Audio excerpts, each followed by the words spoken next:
Assalamualaikum warahmatullahi wabarakatuh. Alhamdulillahi rabbil alamin. Wabihi nasta'inu ala umurid dunya waddin. Wassalatu wassalamu ala ashrafil anbiya'i wal mursalin. Sayyidina wa maulana Muhammadin sallallahu alaihi wasallam wa ala alihi wa ashabihi wa azwajihi wa auladihi wa dzurriyyatihi ajma'in.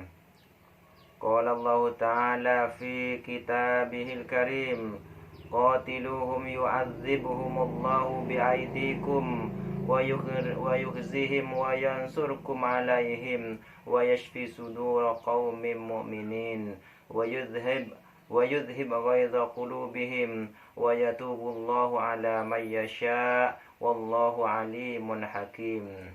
Amma ba'du. Alhamdulillah kita bisa berjumpa lagi, tentunya dengan izin dan pertolongan Allah Subhanahu wa ta'ala.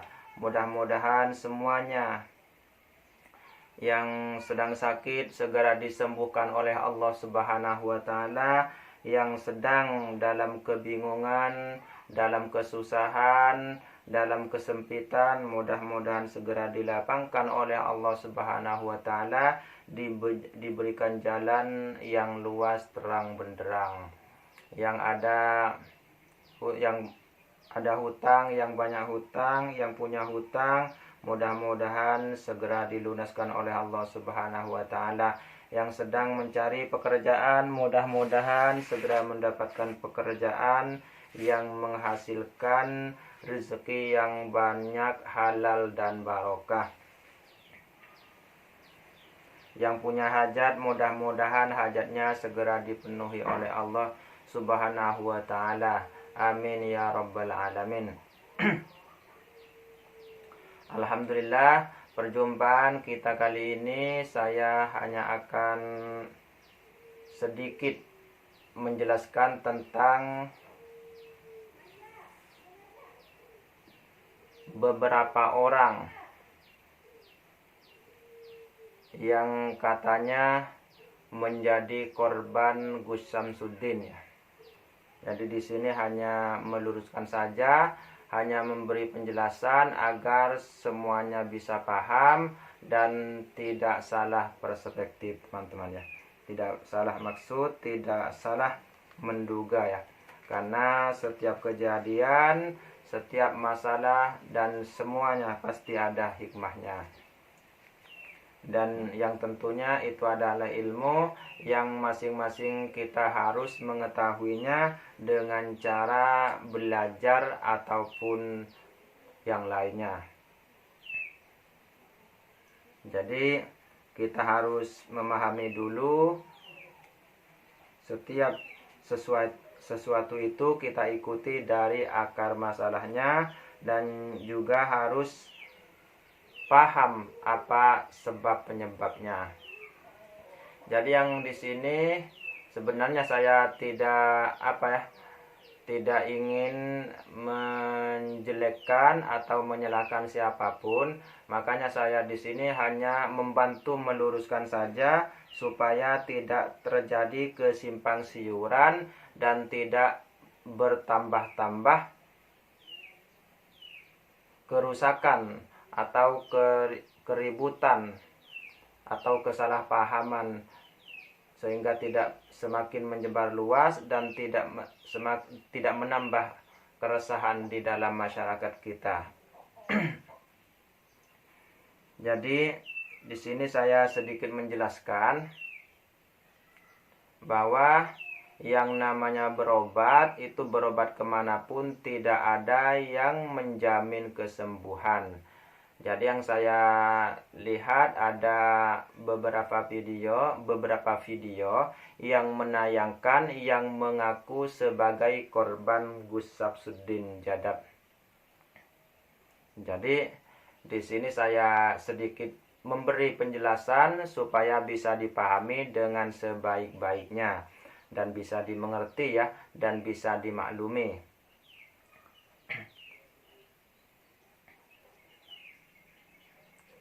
Karena yang saya lihat dari kejadian hingga puluhan kejadian, itu hanya sedikit sekali yang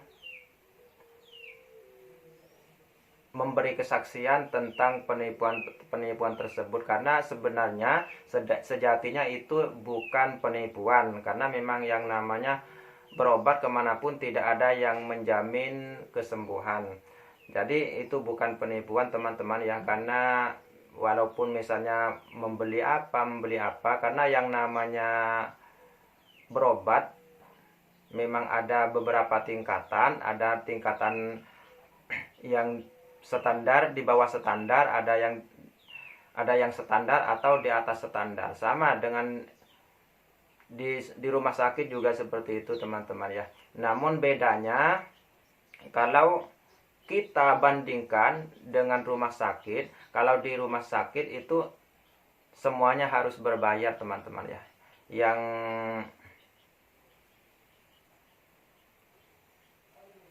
Yang orang miskin, orang kaya, semuanya penyakit ringan, penyakit berat, semuanya harus membayar teman-teman. Dan itu pun pihak rumah sakit atau dokter tidak menjamin kesembuhannya ya teman-teman. Jadi itu bukan penipuan. Jadi ketika ada seorang yang berobat ke Gus Samsudin ya, beliau juga tidak pernah menjanjikan kamu pasti sembuh asalkan kamu beli ini. Jadi seandainya Gus Samsudin menjual barang ya, yang tentunya barang tersebut adalah media ya, media sebagai usaha atau sababiyah untuk meminta kesembuhan kepada Allah Subhanahu wa taala, karena sejatinya setiap benda itu mengandung kelebihan dan kekurangan ya. Namun yang namanya takdir tidak bisa kita bantah. Yang penting kewajiban kita sudah kita jalankan, yaitu ikhtiar teman-teman ya. Urusan sembuh atau tidaknya itu urusan Allah Subhanahu wa taala. Jadi jika ada yang tidak sembuh, jangan menuduh orang yang mengobatinya sebagai penipu teman-teman. Kecuali memang misalnya Gus Samsudin itu mengatakan, kalau asalkan kamu membeli benda saya ini, kamu pasti sembuh. Itu baru penipuan. Kemudian ternyata orang yang membelinya tidak sembuh. Jadi itu baru bisa dikatakan penipuan teman-teman ya. Kalau misalnya hanya sekedar berusaha tanpa menjanjikan kesembuhan atau apapun, karena memang biasa sebagai ikhtiar, maka itu bukan penipuan teman-teman ya. Karena memang ikhtiar atau usaha kita bersama ya. Dan ketika itu kita jalankan secara sukarela atau suka sama suka ya, atas persetujuan atau di dalam ilmu fikih sebagai ijab kabul ya. Jadi itu tidak bisa dikatakan penipuan. Jadi apabila ada seseorang yang berobat ke seseorang ya, ataupun ke rumah sakit, kemudian dirinya sendiri tidak sembuh, lalu mengatakan bahwa pihak rumah sakit atau tabib atau paranormal atau apalah itu karena tidak mampu menyembuhkan kita, kemudian kita tuduh itu adalah penipu, maka kita adalah salah besar teman-teman ya. Karena pihak rumah sakit, pihak dokter atau pihak yang lainnya tidak pernah menjanjikan kesembuhan untuk kita. Akan tetapi semuanya adalah makhluk dan semuanya hanyalah berusaha atau ikhtiar teman-teman ya. Jadi ini yang harus perlu dipahami. Jadi jangan dengan mudah kita termakan hasutan orang lain sehingga kita ikut-ikutan menuduh orang lain jahat teman-teman ya. Jadi kita harus melihat diri kita, harus menilai diri kita, harus kita sadari bahwa semua yang terjadi di dunia ini tidak ada yang pasti, kecuali Allah yang memastikan teman-teman. Makanya di dalam Al-Quran, di dalam agama Islam, kita itu harus mengatakan insya Allah. Artinya segala ketentuan, segala kekuasaan, segala kehendak itu hanya milik Allah. Jadi kalau Allah yang berkehendak, tidak ada yang mustahil teman-teman ya. Akan tetapi kalau hanya kehendak kita, maka boleh saja itu mustahil ya. Kalau kecuali yang bersamaan dengan kehendak Allah. Jadi setiap sesuatu itu pasti hanya kebetulan. Hanya kebetulan melalui kita. Sedangkan hakikatnya yang memberi kesembuhan, yang mengabulkan hajat itu hanya Allah. Jadi salah besar, dan mohon maaf kepada teman-teman YouTuber yang suka yang suka menyebarluaskan berita-berita yang seperti ini. Seharusnya di stop, karena itu hanya akan merugikan orang lain. Karena dengan itu orang lain bisa berasumsi negatif ya, kecuali orang-orang yang memang punya akal, karena rata-rata akalnya itu di bawah standar, akal kita itu rata-rata di bawah standar. Jadi harus berhati-hati ya, karena itu bisa menyebabkan fitnah, bisa menyebabkan dosa besar karena gunjingan tersebut ya. Karena gunjingan dan fitnah, tuduhan itu adalah fitnah teman-teman ya. Jadi harus berhati-hati. Saya peringatkan sekali lagi kepada teman-teman YouTuber dan yang lainnya harus berhati-hati dalam menyebarkan berita teman-teman ya. Karena itu adalah resiko buat kita dan juga resiko buat orang lain. Karena kalau berita buruk tersebut yang bisa mengakibatkan orang lain berburuk prasangka, maka kita akan mendapatkan dosa jariyah, dosa yang akan selalu mengalir ya.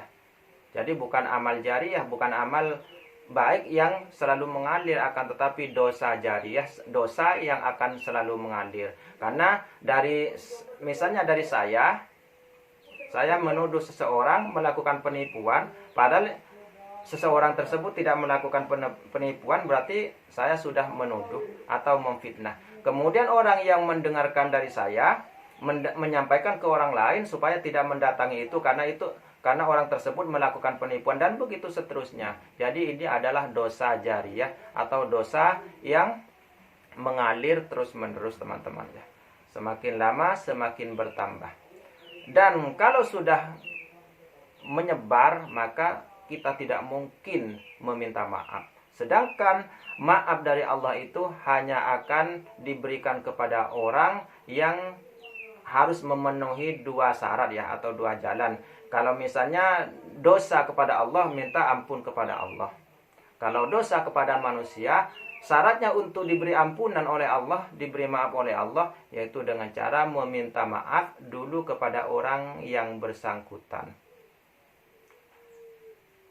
Dan mungkin saja bisa kita minta maaf kepada satu orang yang kita tuduh. Akan tetapi bagaimana mungkin kita minta maaf kepada orang-orang yang sudah mengikuti kita? Bagaimana mungkin bisa mengembalikan ke depan perkataan orang-orang yang tidak kita ketahui di mana-mana tempatnya? Jadi itu resiko buat kita. Karena likulli syai'in sababa fa'atba'a sababa teman-teman ya. Jadi itu yang difirmankan Allah. Jadi segala sesuatu ada sebabnya, ada penyebabnya, maka kita harus ikuti sebab penyebab tersebut teman-teman ya. Jadi harus kita ketahui, harus kita pahami ya. Jadi kalau kita menuduh orang lain melakukan penipuan karena kita berobat ke orang lain atau ke seorang yang tidak sembuh, itu salah fatal teman-teman, salah fatal. Karena kalau kita lihat di rumah sakit, orang yang berobat ke rumah sakit itu malah lebih banyak dan semuanya harus membayar teman-teman ya. Ada yang puluhan juta, ratusan juta, bahkan ada yang sampai eman ya. Ada yang sampai eman, ujung-ujungnya mati. Kenapa? Tidak ada yang menuduh pihak rumah sakit melakukan penipuan. Jadi ini sesuatu yang tidak masuk akal teman-teman. Sesuatu yang tidak masuk akal. Jadi harus kita bisa menjaga diri, harus bisa menjaga lisan kita. Karena salamatul insan fi hifdzil lisan ya. Jadi keselamatan manusia itu tergantung bisa enggaknya menjaga lisan kita, menjaga mulut kita teman-teman ya. Jadi harus berhati-hati. Ini terutama saya tujukan kepada para YouTuber yang sukanya menyebarkan berita-berita yang kurang jelas ya. Berita-berita yang bisa mengarah ke fitnah, bisa mengarah ke yang lainnya, yang bisa mengarah kepada perusakan atau kerusuhan dan membawa penyakit untuk orang lain ya teman-teman. Yang ini akibatnya untuk diri kita sendiri. Dan juga misalnya kita mendapatkan rezeki dari YouTube ya, melalui berita-berita yang kita sebarkan, berita-berita bohong, berita-berita dusta, berita-berita buruk yang kita sebarkan tersebut, maka hasilnya haram teman-teman ya. Maka hasilnya haram karena kita dapatkan dengan cara yang tidak baik ya. Karena kita mendapatkannya dengan cara tidak baik. Jadi harus berhati-hati. Karena sesuai yang disabdakan Rasulullah bahwa kita itu harus menjaga diri kita dari sesuatu yang haram walaupun hanya sebutir kurma. Jadi harus berhati-hati. Jadi ini adalah jawaban untuk para orang yang sakit ya, orang yang sakit atau netizen atau masyarakat siapapun mereka. Ini adalah pemberitahuan bahwa ketika kita berobat kepada seorang tidak sembuh, maka itu bukan penipuan teman-teman. Walaupun kita membeli syarat-syarat atau sababiyah ya untuk wasilah penyembuhan tersebut, itu bukan penipuan teman-teman. Karena di rumah sakit itu lebih mahal ya, dan lebih banyak korbannya ya. Dan tidak ada yang dituduh satupun oleh masyarakat bahwa dokter tersebut atau pihak rumah sakit melakukan penipuan. Tidak ada. Karena memang standar, karena memang semua manusia hanya wajib berusaha ya teman-teman ya. Jadi jangan mudah memojokkan orang lain, jangan mudah membuat berita yang tidak baik. Jadi wajar tidak sembuh, itu wajar. Bahkan saya sendiri pernah mengobati seseorang ya. Waktu itu saya ditelepon oleh seseorang di tempat yang sangat jauh. Jadi seakan-akan saya tuh dipaksa ditelepon malam-malam ya, besok pagi, besoknya saya harus mendatanginya karena sakit yang sangat parah. Jadi saya jawab karena nadanya memaksa, intinya saya harus ke sana untuk melakukan pengobatan. Jadi saya jawab, oh iya nggak apa-apa, yang penting pagi besok saya jemput ke sini, saya datangi, saya katakan begitu. Kalau sore harinya saya sudah tidak mau, kata saya.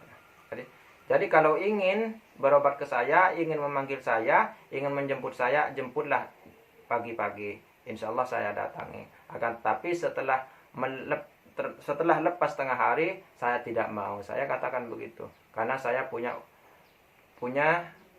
keperluan yang lain. Padahal sebenarnya enggak ya. Akan tetapi firasat saya sudah tidak enak teman-teman ya. Ternyata orang yang sakit kerasukan, akan tetapi sampai tersisa kulit pembalut tulang teman-teman. Gara-garanya saingan usaha ya. Saya tidak menceritakan panjang lebar, yang jelas begitu ya. Jadi setelah saya usahakan mengeluarkan makhluk-makhluk gaib yang ada di tubuhnya, dan alhamdulillah saya sempat mengislamkan satu jin yang masuk ke dalam tubuhnya, yang berdiam di dalam perutnya sehingga perutnya kembung ya. Mungkin kalau di dalam ilmu kedokteran itu liver. Jadi setelah saya saya ajak berbicara dan saya ajak masuk Islam, alhamdulillah semuanya, bukan semuanya ya, satu makhluk ini bisa ikut saya masuk Islam. Dan ketika itu saya katakan supaya membawa semua teman-temannya yang ada di dalam, karena itu ketuanya, dan setiap benda-benda yang dimasukkan ke dalam perutnya atau ke dalam tubuh orang tersebut supaya dibawa keluar. Alhamdulillah, setelah walaupun lumayan lama ya, karena makhluk ini merasa ketakutan terhadap tuannya yang menyuruh ya. Jadi hanya saya katakan, kita jangan takut kepada siapapun karena kita ini makhluk Allah. Jadi kita tidak pantas lebih takut kepada makhluknya daripada takutnya kepada Sang Pencipta. Nah, jadi saya sampaikan begitu. Kemudian makhluk tersebut paham dan mau masuk Islam. Setelah membaca syahadat, alhamdulillah keluar, dan orang yang sakit ini dengan izin Allah sembuh total, teman-teman. Sembuh total ya. Namun setelah sore hari, mungkin ba'da asar atau apa, saya sudah lupa, saya ditelepon oleh tetangganya bahwa orang yang bersangkutan itu meninggal dunia, teman-teman. Ketika masuk waktu asar kalau nggak salah ya. Jadi kerasukan lagi, akan tetapi makhluk lain yang masuk. Nah, karena mungkin masih ada yang mengontrol, teman-teman, yang selalu menjaga supaya orang ini sakit. Karena memang salah sendiri, kalau saya lihat memang saya salah sendiri, dan memang saya sempat mengatakan kalau nanti diberi kesembuhan oleh Allah, saya pesannya begini, kalau nanti diberi kesembuhan oleh Allah, kamu harus pindah tempat kerja, saya bilang. Karena memang punya kesalahan, teman-teman. Jadi menyaingi usaha orang lain, dan setelah diberitahu supaya pindah dengan cara halus, namun beliau ini tidak mau pindah, malah memberi tantangan, teman-teman. Itu kesalahannya ya. Nah, jadi setelah kerasukan tersebut langsung nantang makhluk halusnya. Sekarang siapapun yang hebat, katanya, silahkan datangkan, akan saya bunuh anak ini, katanya, akan saya cekik anak ini, katanya. Itu saya hanya mendengarkan dari berita ya, dari berita orang yang datang ke sini, yaitu tetangga yang pernah memberitahu sebelumnya. Jadi ternyata memang betul-betul meninggal, teman-teman ya. Jadi hanya sebentar saja waktunya. Jadi saya merasa beruntung, teman-teman. Kenapa? Karena waktu itu saya dipaksa untuk datang ke sana, dan saya hanya mau kalau dijemput di pagi hari. Kalau sore hari atau siang saya sudah nggak mau, teman-teman. Ternyata ini memang satu keberuntungan ya untuk saya, sehingga orang tersebut tidak meninggal ketika ditinggal saya, begitu, teman-teman ya. Jadi sama dengan ini, teman-teman. Jadi kejadian yang terjadi pada Gus Samsuddin, kejadian yang terjadi di rumah sakit sama, sebenarnya sama ya. Yang penting kita tidak menjanjikan kesembuhan, dan kita jalani standar-standar yang memang sesuai dengan pengetahuan kita. Itu sudah ya. Yang penting tidak ada niatan bagi kita untuk menipu orang lain ya. Yang penting tidak ada niatan untuk menipu orang lain ya. Mudah-mudahan penjelasan saya ini sudah cukup ya. Jika video ini bermanfaat, silahkan dibagi-bagikan agar semuanya bisa paham ya. Agar lebih banyak yang memahami tentang penipuan atau bagaimana, teman-teman. Jadi kita bandingkan dengan pihak rumah sakit yang di sana semuanya ya berbayar, teman-teman. Kalaupun tidak berbayar itu karena memang ada jaminan dari pemerintah. Jadi atau yang lainnya ya. Jadi harus kita pahami, teman-teman ya. Jadi bantu share video ini jika sekiranya video ini bermanfaat. Akan tetapi jika sekiranya video ini tidak bermanfaat, tidak apa-apa, diamkan saja, teman-teman ya. Jika video ini bermanfaat, kemudian ada orang lain yang mengambil manfaat melalui kita, maka kita pun akan mendapatkan pahala, teman-teman, insya Allah. Saya kira sudah cukup penjelasan dari saya. Saya akhiri sampai di sini. Wabillahi taufiq wal hidayah. Wal afu minkum. Wassalamualaikum warahmatullahi wabarakatuh.